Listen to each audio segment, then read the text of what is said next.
ಉಮರ್ ಶರೀಫ್ ಅವರೇ ಇನ್ನೊಂದು ಪ್ರಶ್ನೆ ಏನಪ್ಪಾ ಅಂದ್ರೆ ಇಲ್ಲಿ ಓಲೈಕೆ ಅಂತ ಬರ್ತದೆ. ಅಂದ್ರೆ ನಿಮಗೆ ಅಥವಾ ಮುಸ್ಲಿಂ ಸಮುದಾಯಕ್ಕೆ ಅಸಮಾಧಾನ ತರುವಂತ ಯಾವುದೇ ಒಂದು ವಿಷಯನೂ ಇಲ್ಲಿ ನಡೆದ್ರೆ ಅಥವಾ ಅದ್ರ ವಿರುದ್ಧ ಮಾತಾಡ್ಬಿಟ್ರೆ ಅದು ಕಮ್ಯುನಲ್ ಆಗ್ಬಿಡ್ತದೆ, ಕೋಮುವಾದ. ನಿಮಗೆ ಬೇಕಾದಂತೆ ಮುಸ್ಲಿಂ ಸಮುದಾಯಕ್ಕೆ ಬೇಕಾದಂತೆ ಇದು ಬಿಟ್ರೆ ಅದು ಸಹಿಷ್ಣುತೆ, ಅದು ಜಾತ್ಯತೀತತೆ. ಹೇಗೆ ಇದು? ಇವಾಗ ನಾನು ಮುಸ್ಲಿಮ್ಸ್ಗೆ ಅಡ್ವೈಸ್ ಕೊಡ್ತಾ ಇದ್ದೀನಿ, ಇನ್ನು ಮುಂದೆ ನೀವೆಲ್ಲರೂ ಆರಾಮಾಗಿ ಒಂದೇ ಮಾತ್ರಮ್ಗೆ ನಿಂತ್ಕೊಳ್ಬೋದು, 6 ಸ್ಟ್ಯಾಂಡ್ಸಾಗೂ ನೀವು ನಿಂತ್ಕೊಳ್ಬೋದು. ಯಾಕಂತಂದರೆ ಈಗ ತಾನೇ ನಮ್ಮ ಮೋಹನ್ ವಿಶ್ವ ಹೇಳಿದ್ರು, ಈ ಒಂದೇ ಮಾತ್ರಮ್ನಲ್ಲಿ ಯಾವುದೇ ಧರ್ಮ ಇಲ್ಲ, ಯಾವುದೇ ಜಾತಿ ಇಲ್ಲ ಅಂತ ಹೇಳಿದ್ರು. ಅಂದರೆ ಅದರ ಅರ್ಥ ಅದರಲ್ಲಿ ಯಾರೂ ದೇವರಿಲ್ಲ ಅಂತ ಆಯಿತು. ಅಂದರೆ ಅವ್ರು ಹೇಳುವ ಮಾತಿನಲ್ಲಿ ದುರ್ಗಾ ಆಗಲಿ ಮತ್ತು ಇತ್ಯಾದಿ ಆಗಲಿ ಅವ್ರ ಪ್ರಕಾರ ಅವೆಲ್ಲ ದೇವರಲ್ಲ ಅಂತ ಹೇಳಲಾಗಿದೆ. ಇಲ್ಲ, ಅದರ ಅರ್ಥ ಏನಾಗುತ್ತೆ? ಅದರ ಅರ್ಥ ಏನಾಗುತ್ತೆ? ಜಾತಿ ಇಲ್ಲ, ಧರ್ಮ ಇಲ್ಲ, ಜಾತಿ ಇಲ್ಲ ಅಂತ ಹೇಳುವಾಗ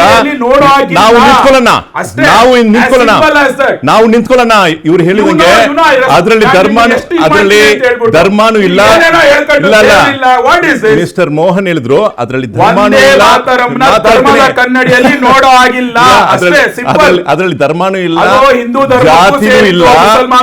ನಾವೆಲ್ಲರೂ ನಿಂತ್ಕೊಳ್ಬಹುದು, ಯಾಕಂದ್ರೆ ಯಾರು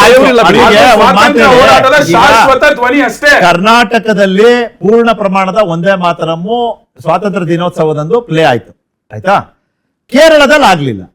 ಅಂದ್ರೆ ಕೇರಳ ಮುಸ್ಲಿಮರು ಕರ್ನಾಟಕದಲ್ಲಿ ಇರೋರಲ್ಲ, ಆ ಲೆಕ್ಕನ ನೋಡಿ. ಕೇರಳದಲ್ಲಿ ಅಥವಾ ಕೇರಳದಲ್ಲಿ ವೋಟಿಂಗ್ ಪರ್ಸೆಂಟೇಜ್ ಜಾಸ್ತಿ ಇದೆ ಮುಸ್ಲಿಮರದು ಅಂತ ಹೇಳಿ ಅಲ್ಲಿನ ಸರ್ಕಾರ ಸ್ಥಳೀಯವಾಗಿ ಅನುಕೂಲವಾಗುವಂತ ನಿರ್ಧಾರ ಮಾಡ್ಬಿಟ್ರ? ಅಲ್ಲ, ಇದರಲ್ಲಿ ಏನಂದ್ರೆ, ಇದರಲ್ಲಿ ಒಂದು ಉದಾಹರಣೆ ನೋಡಿ. 1937 ಮುಂಚೆ ಮುಸಲ್ಮಾನರಿಗೆ ತೊಂದರೆನೇ ಇರಲಿಲ್ಲ. ಯಾಕಂದರೆ ಅದ್ರ ಬಗ್ಗೆ ಅವರಿಗೆ ಸರಿಯಾಗಿ ಅಧ್ಯಯನನೇ ಮಾಡಿಲ್ಲ. ಅಂದರೆ ವಾಣಿ ಅಂದರೆ ಯಾರು ಗೊತ್ತಾಗಿಲ್ಲ ಅವರಿಗೆ. ಕಮಲ ಮತ್ತು ಏನ್ಯಾರೋ ದುರ್ಗಾ ಅಂದರೆ ಏನೋ ಓದ್ತಾವ್ರೆ, ಸಂಸ್ಕೃತದಲ್ಲಿ ಏನೋ ಬಂಗಾಳಿನಲ್ಲಿ ಓದ್ತಾವ್ರೆ ಅಂತ ಕೂತ್ಕೊಂಡ್ಬಿಟ್ರು. ಆಮೇಲೆ ಯಾರೋ ಒಬ್ರು ಬಂದು ಇಲ್ಲಪ್ಪ ಇದರಲ್ಲಿ ಏನೋ ಒಂದು ಪ್ರಾಬ್ಲಮ್ ಇದೆ ಅಂತ, ಹೌದಾ, ಆಮೇಲೆ ಗೊತ್ತಾಯಿತು. ಅದೇ ರೀತಿ ಕೇರಳದಲ್ಲಿ ಇವತ್ತು ಕೂಡ ಲಿಟ್ರೇಸಿ ರೇಟ್ ಜಾಸ್ತಿ ಇದೆ, ಮುಸಲ್ಮಾನರಲ್ಲಿ ಎಲ್ಲ ತಿಳುವಳಿಕೆ ಜಾಸ್ತಿ ಇದೆ. ತಮಿಳ್ನಾಡಿನಲ್ಲಿ ಚೆನ್ನಾಗಿದೆ, ಬಟ್ ಕರ್ನಾಟಕದಲ್ಲಿ ಅಷ್ಟೇ ಇರೋದು literacy. In fact I have to speak, ಬೆಂಗಳೂರಿನಲ್ಲಿ ಮುಸಲ್ಮಾನರಲ್ಲಿ ಲಿಟ್ರೇಸಿ ಕಡಿಮೆ ಇದೆ, ಮಂಗಳೂರಿನಲ್ಲಿ ಚೆನ್ನಾಗಿದೆ, ಉಡುಪಿ ಕಡೆ ಚೆನ್ನಾಗಿದ್ದಾರೆ. ಸೊ ಹಾಗಾಗಿ ಮುಸಲ್ಮಾನರು ಎಲ್ಲ ಕಡೆನೂ ಒಂದೇ ರೀತಿ ಇಲ್ಲ. ಕೆಲವರು ಅಧ್ಯಯನ ಮಾಡೋರು ಇದ್ದಾರೆ, ಕೆಲವರು ಅಧ್ಯಯನ ಮಾಡದೇ ಇರೋರು ಇದ್ದಾರೆ. ಸೊ ನನ್ನ ಪ್ರಕಾರ ಅಂದರೆ ನಾನು ನಿಂತ್ಕೊಂಡ್ಬಿಡ್ತೀನಿ. ಯಾಕಂದ್ರೆ ಇವತ್ತು ಮೋಹನ್ ವಿಶ್ವ ಅವರು ಹೇಳಿದ್ರಿಂದ ನನಗೆ ಒಂದು ತಿಳುವಳಿಕೆ ಸಿಕ್ಕಿದೆ. I will go and stand. ಅಂದ್ರೆ ಅಲ್ಲಿ just as a neutral observer, ನೀವು ನನ್ನನ್ನ ಹಿಂದೂ ಅಂತಾನು ನೋಡಬೇಡಿ, ನೀವು ನನ್ನನ್ನ ಮುಸ್ಲಿಂ ಅಂತಾನು ನೋಡಬೇಡಿ. ಜಸ್ಟ್ ಆಸ್ ಅ ಕ್ಯೂರಿಯಸ್ ಪರ್ಸನ್, ಒಬ್ಬ ಕುತೂಹಲವನ್ನ ಕಾಪಾಡ್ಕೊಂಡು ಬಂದಿರುವಂತ ನಾಗರಿಕ ಅಂತ ನೋಡಿ. ನಾನ್ ಕೇಳೋ ಪ್ರಶ್ನೆ ನಿಮ್ಗೆ, ನೀವ್ ಹೇಳಿದ್ರಲ್ಲ ದುರ್ಗಾ, ಸರಸ್ವತಿ, ಲಕ್ಷ್ಮಿ ಇದೆ ಅಂತ.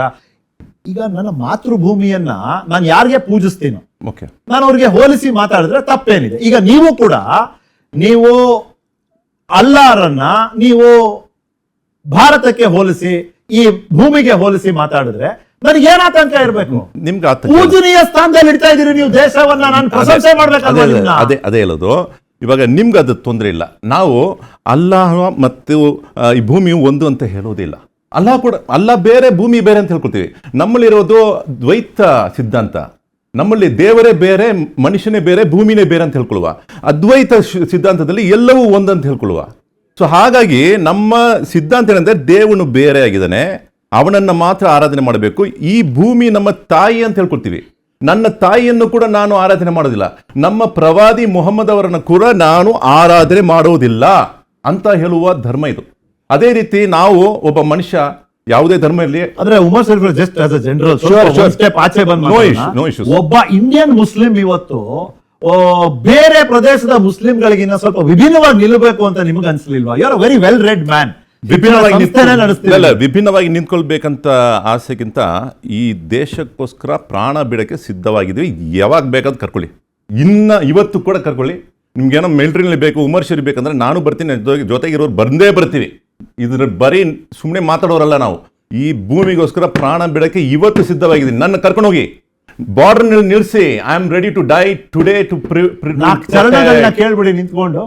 ಪ್ರಾಣ ಬಿಡೋದು ತುಂಬಾ ದೂರ. ನಾವು ಚರಣಗಳು ಯಾರಿಗೋಸ್ಕರ ನೀವು ಪ್ರಾಣ ಬಿಡ್ತಾ ಇರೋದು? ದೇಶ ಅಂದ್ರೆ ದೇಶ ಒಂದು ಜಿಯೋಗ್ರಾಫಿಕಲ್ ಲ್ಯಾಂಡ್ಮಾರ್ಕ್ ಅಲ್ವಲ್ಲ, ಇಲ್ಲಿನ ಜನರಿಗಾಗಿತ್ತಾನೆ. ನಾವು ಅದೇ ಜನರಿಗಾಗಿ ನೀವು ನಿಂತ್ಕೊಂಡ್ರೆ ಆಗೋಗುತ್ತಲ್ಲ, ಏನ್ ತಪ್ಪಾಯ್ತು? ಅಲ್ಲ, ನಾನು ಕೇಳ್ತಾ ಇರೋದು ಮೋಹನ್ ವಿಶ್ವ ಅವ್ರ ಪಾಯಿಂಟ್ ನೀವು ಇಟ್ಕೊಂಡು ಕೇಳಿದ್ರಿ. ನಾನು ನನ್ನ ಇಂಟರ್ಪ್ರಿಟೇಷನ್ ಹಿಂಗಿತ್ತು ಅಂತ ಅನ್ಕೊಳ್ಳಿ. ನೋಡಿ, ನಾವು ಒಂದು ಒಡಂಬಡಿಕೆ ಮಾಡ್ಕೊಂಡಿದ್ವಿ. ಯಾವಾಗ 1947 ನಂತರ ಒಡಂಬಡಿಕೆ ಮಾಡ್ಕೊಂಡಿದ್ದೀವಿ. ನಾವೆಲ್ಲರೂ ಒಂದೇ ಜನರು ಅಂತ ಹೇಳ್ಕೊಂಡು, ನಿಮ್ಮ ಧರ್ಮ ಬೇರೆ ಇರ್ಬೋದು, ನಿಮ್ಮ ಸಿದ್ಧಾಂತ ಬೇರೆ ಇರ್ಬೋದು, ಆದ್ರೆ ನಾವೆಲ್ಲರೂ ಭಾರತೀಯರಂತ ಹೇಳುವ ಆ ಒಂದು ಸಿದ್ಧಾಂತ, ಅದರಲ್ಲಿ ನಾವು ಬೇರೆ ಆಗ್ಲಿ, ಧರ್ಮ ಬೇರೆ ಆಗ್ಲಿ, ನನಗೆ ಪರ್ಸನಲಿ ಯಾವ ಧರ್ಮದಲ್ಲೂ ಇಂಟ್ರೆಸ್ಟ್ ಇಲ್ಲ ನನಗೆ. ಆದ್ರೆ ದೇಶ ಅಂತ ಬಂದಾಗ ನನಗೆ ಗೊತ್ತಿದೆ ನನ್ನ ನಿಲುವೇನಾಗಿರ್ಬೇಕು ಅಂತ. We are together. ಇಲ್ಲೂ ಅಷ್ಟೇನೆ We are always ರಾಷ್ಟ್ರ together. ಚಿಹ್ನೆ ರೀ. ನಾಳೆ ದಿವಸ ಈಗ ನೀವು ನೋಡಿದ್ರೆ ಥಿಯೇಟರ್ ಅಲ್ಲೆಲ್ಲ ರಾಷ್ಟ್ರಗಾನ ಹಾಕ್ಬೇಕು, ಜನಗಣಮನ ಹಾಡ್ಬೇಕು ಅಂದಾಗ ಎಷ್ಟೋ ಜನ ನಿಲ್ತಿರ್ಲಿಲ್ಲ. ಹೌದು. ಮತ್ತೆ ಉಳಿದವರು ಅವ್ನ್ ಪಾಡ್ಕೊಂಡ್ ಬಿಟ್ಟ ಅಂತ ಹೆಂಗ್ ಬಿಡಕ್ಕಾಗತ್ತೆ? ಅದರಲ್ಲಿ ಒಂದು ಹೆಂಗ್ ಬಿಡಕ್ಕಾಗತ್ತೆ? ಆ ಕೇಸ್ ನೋಡಿ, Shyam Narayan Chouksey versus union of India 2016 ನಲ್ಲಿ ಮ್ಯಾಂಡೇಟರಿ ಮಾಡಿದ್ರು. ನೀವು ಬಂದು ಮೂವಿ ಹಾಲ್ನಲ್ಲಿ ಜನಗಣಮನ ಹೋದ್ರೆ ನೀವು ಎದ್ದು ನಿಂತ್ಕೊಳ್ಬೇಕಂತ. 2018 ನಲ್ಲಿ ಅದನ್ನ ವಿತ್ಡ್ರಾ ಮಾಡಿದ್ರು. ಅದು ಕೂಡ ನಾವು ನೋಡ್ಬೇಕಾಗಿದೆ. ಇಟ್ ಈಸ್ ನಾಟ್ ಕಂಪಲ್ಸರಿ ಮಾಡಂಗಿಲ್ಲ ನೀವು ಎದ್ದು ನಿಂತ್ಕೊಳ್ಬೇಕಂತ ಮೂವಿ ಹಾಲ್ನಲ್ಲಿ ಅಂತ 2018 ಶ್ಯಾಮ್ ನಾರಾಯಣ್ ಚೌಕ್ಸಿ. ಉಮಾರ್ ಶರೀಫ್ ಅವರೇ, ಶಶಿಕಾಂತ್ ಯಡಳ್ಳಿ ಅವರು ಇದಕ್ಕೆ ಸೇರ್ಬೇಕು ದಯವಿಟ್ಟು. ಇದರಲ್ಲಿ ದುಸ್ಥಿತಿ ಏನು ಅಂದ್ರೆ, ನಿನ್ನ ತಾಯಿಯನ್ನ ಪ್ರೀತಿಸು ಅಂತ ನಾವು ಹೇರಿಕೆ ಮಾಡ್ಬೇಕಾ? ತಾಯಿಯನ್ನು ನಿನ್ನ ತಾಯಿಯನ್ನ ಗೌರವಿಸು ಅನ್ನೋದಕ್ಕೆ ನಾವು ಹೇರಿಕೆ ಮಾಡ್ಬೇಕು. ಗೌರವಿಸ್ತೀವಿ, ಮದರ್ ಲ್ಯಾಂಡ್ ಅಂತೀವಲ್ಲ, ಆರಾಧನೆ ಮಾಡಲ್ಲ, ಗೌರವಿಸ್ತೀವಿ, ನಾವು ಅದಕ್ಕೆ ಮರ್ಯಾದೆ ಕೊಡ್ತೀವಿ, ಕೊಡಿ. ಅದಕ್ಕೋಸ್ಕರ ಪ್ರಾಣ ಬಿಡ್ತೀವಿ, ಬಿಡಿ. ಆದರೆ ಅದನ್ನ ದೇವರಂತ ಹೇಳಲ್ಲ. ಈ ಭೂಮಿ ದೇವರಲ್ಲ ನಮ್ಗೆ. ನೀವ್ ಹೇಳ್ಬೇಕಾಗಿಲ್ಲ, ಬೇರೆಯವ್ರು ಹೇಳ್ತಾರೆ, ಮಾಡ್ಕೊಳ್ಳಿ, ಅದು ಅವರ ಸ್ವಾತಂತ್ರ್ಯ ಅಂತ ಹೇಳ್ಕೊತೀವಿ, ಅವರ ನಂಬಿಕೆ ಅಂತ ಹೇಳ್ಕೊತೀವಿ, ಅವರ ನಂಬಿಕೆ ಇರ್ಬೋದು. ಒಂದು ಬೇರೆ ಚಾನೆಲ್ ಅಲ್ಲಿ ನಾವು ನೀವು ಚರ್ಚೆ ಮಾಡ್ಬೇಕಾದ್ರೆ ನಾನು ನಿಮ್ಗೆ ಕೇಳಿದ್ದೆ, ಹೌದು ಸರ್ ಅಲ್ಲ ಸರ್, ಈ ಹಿಂದೂ ಜನಜಾಗೃತಿ ವೇದಿಕೆಯವರೆಲ್ಲ, ಯಾರ ಜಾಗರಣ ವೇದಿಕೆಯವರೆಲ್ಲ ಇದ್ರು ನಿಮ್ ಜೊತೆ ಪ್ಯಾನಲ್ ನಲ್ಲಿ. ನೀವ್ ಹೇಳಿದ್ರಿ ಅಲ್ಲಾಹು ಅಕ್ಬರ್ ಹಾಗೆ ಹೀಗೆ. ನಾನು ಹೇಳಿದೆ ಸರ್, ನೀವು ದಿನಕ್ಕೆ 5 ಸತಿ ನಿಮ್ಮ ಮಸೀದಿಗಳ ಮೂಲಕ ಬರುತ್ತೆ, Allah is the most supreme, there is nobody. ಅದು ಆ ಮಸೀದಿ ಎಲ್ಲಿದೆ? ಗಣೇಶನ್ ದೇವಸ್ಥಾನದ ಪಕ್ಕ. ಆ ಗಣೇಶನ್ ದೇವಸ್ಥಾನಕ್ಕೆ ಬರೋ ಭಕ್ತರು ಸುಮ್ನೆ ಹೇಳ್ತಾರೆ ಬಿಡು, ಅವ್ರ ದೇವ್ರು ಅವ್ರಿಗೆ ದೊಡ್ಡ ಹೇಳಲ್ವಾ? ನೀವ್ ಹಂಗೆ ಮಾಡಿ ನಾವು ಅದನ್ನೇ ನಾವೇನು ಕೊಡ್ತೀವಿ, ಅವ್ರ ದೇವರು ಅವ್ರು ಮಾಡ್ಕೊಳ್ಳಿ. ನಾವು ಯಾವತ್ತಿಗೂ ಇವ್ರನ್ನ ಬನ್ರಿ ಕಲಿಮಾ ಓದಿ ಅಷದು ಅಲ್ಲಾ ಇಲಾಹ ಇಲ್ಲಲ್ಲಾಹ್ ವ ಅಷದು ಅನ್ನ ಮೊಹಮ್ಮದ್ ರಸೂಲ್ ಅಂತ ಹೇಳಿಸ್ತ್ವಾ? ಇವತ್ತವ್ರಿಗೆ ಹೇಳಿಲ್ಲ ಸರ್. ಅವ್ರ ಮಾತಾಡ್ತಾರೆ ನಿಂತ್ಕೊಳ್ಳೋದ್ರ ಬಗ್ಗೆ ಸರ್, ಗೌರವ ಬಗ್ಗೆ ಅವ್ರು ಮಾತಾಡ್ತಿರೋದು.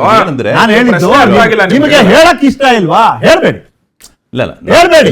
ಬಟ್ ಅಟ್ಲೀಸ್ಟ್ ನಿಂತ್ಕೊಂಡು ಗೌರವ ಸೂಚಿಸೋದಕ್ಕೆ ಏನ್ ಸಮಸ್ಯೆ? ನೋಡಿ, ನಾನು ಒಂದು ವಿಷಯವನ್ನು ಪಠನೆ ಮಾಡುವ ಮೂಲಕ ಕೂಡ ಅವನೇನು ಇಸ್ಲಾಂ ಧರ್ಮ ಬಿಟ್ಟು ಹೋಗೋದಿಲ್ಲ. I know that exactly. But ಎಲ್ಲರೂ ನನ್ನ ರೀತಿಯಲ್ಲಿ ಅಧ್ಯಯನ ಮಾಡಿರಲ್ಲ. ಯು ಮಸ್ಟ್ ಅಂಡರ್ಸ್ಟ್ಯಾಂಡ್, ಇಮೋಷನ್ಸ್ ಎಲ್ಲರಿಗೂ ಬೇರೆ ಬೇರೆ ಲೆವೆಲ್ ನಲ್ಲಿ ಇರುತ್ತೆ. ನಾವು ಎಲ್ಲರನ್ನೂ ಕೈ ಜೋಡಿಸ್ಕೊಂಡು ತಗೊಂಡೋಗ್ಬೇಕಾಗಿರುತ್ತೆ. We must not bring Kashyap Nandan ಅವ್ರು ಜಾಯ್ನ್ ಆಗಿ, ಶಶಿಕಾಂತ್ ಯಡಳ್ಳಿ ಅವರೇ ಜಾಯ್ನ್ ಆಗಿ, ಎಲ್ಲಾರ ಇಮೋಷನ್ ಬೇರೆ ಬೇರೆ ಇರುತ್ತೆ. ಬಟ್ ದೇಶ ಅಂತ ಬಂದಾಗ ನಮ್ದೆಲ್ಲ ಒಂದೇ ಇಮೋಷನ್ ಆಗಿರ್ಬೇಕಲ್ವಾ? ಸರಿ, ಅದಲ್ವಾ ನಮ್ಗೆ ಬೇಕಾಗಿರೋ ದೇಶ?